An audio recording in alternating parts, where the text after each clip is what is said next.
Morning guys, here at Alexandra Park, doing my quick run before my day start.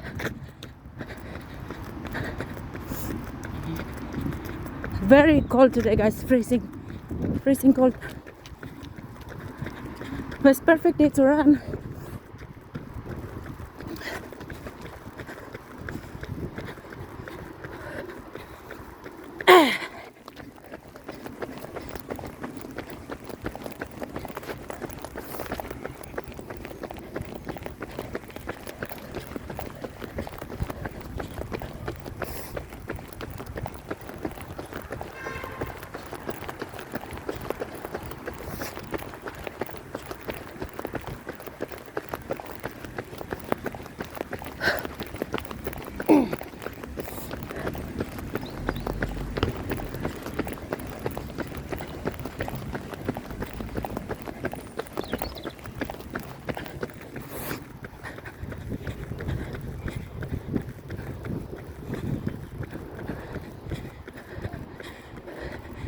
Tapos i-drop sa school ang mga anak, diretso na sa takbuhan ng nanay, no?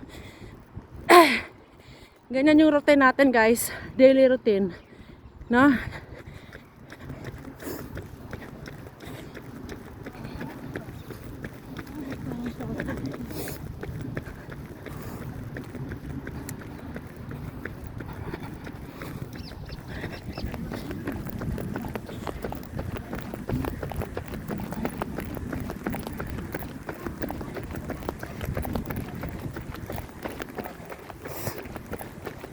Då är det nog the average of us men.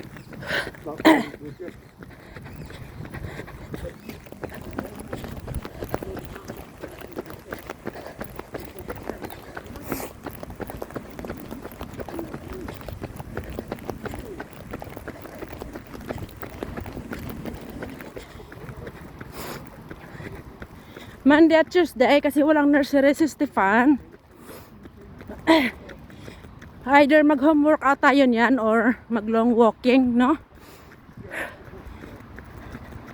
Every Monday and Tuesday, yun yung routine natin. Either homework out or long running. Long walking.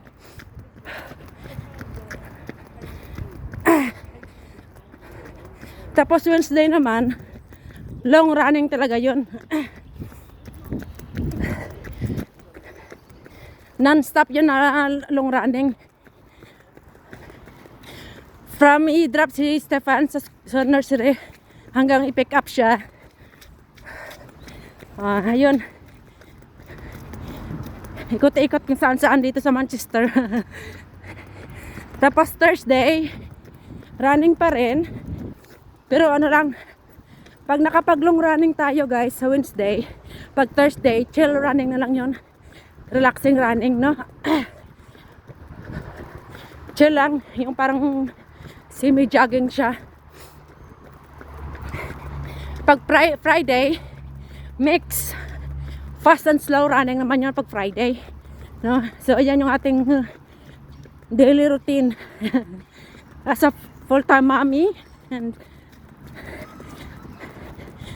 ayan, yung free time natin sa workout na lang talaga tapos ng mga gawain sa bahay. Ayun, ang extra time sa running and walking, no?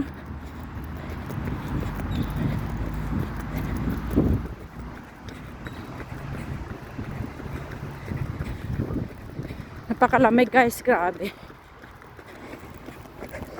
Freezing. My hand is freezing cold now.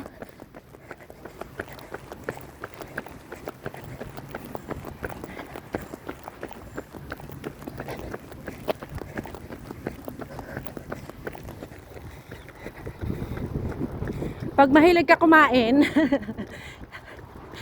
dapat mas mahilig ka rin mag-workout. Ganun lang yun eh. Di ba? Pag mahilig ka kumain tapos tamad ka mag-workout, walang mangyari sa'yo. Dali ka magkasakit, dali kang maging obese, ano? Or overweight. Ako kasi mahilig ako kumain.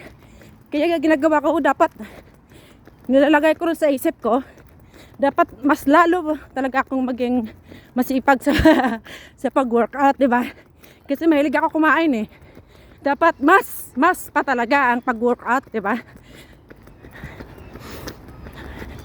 Dapat mas hiligin nyo talaga ba ang ano, pag-workout mo dun sa pagkain, 'di ba?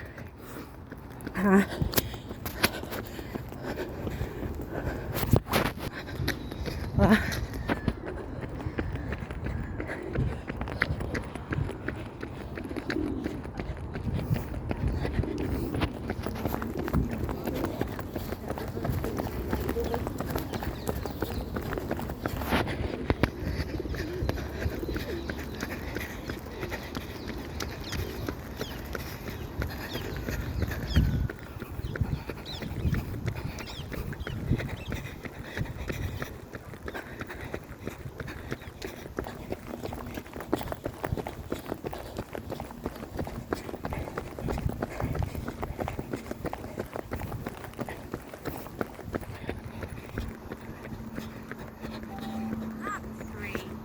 Lap pace 7 minutes 53 seconds. Total 21 minutes 41 seconds.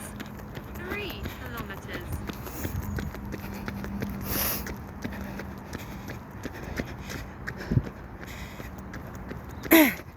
Lamig.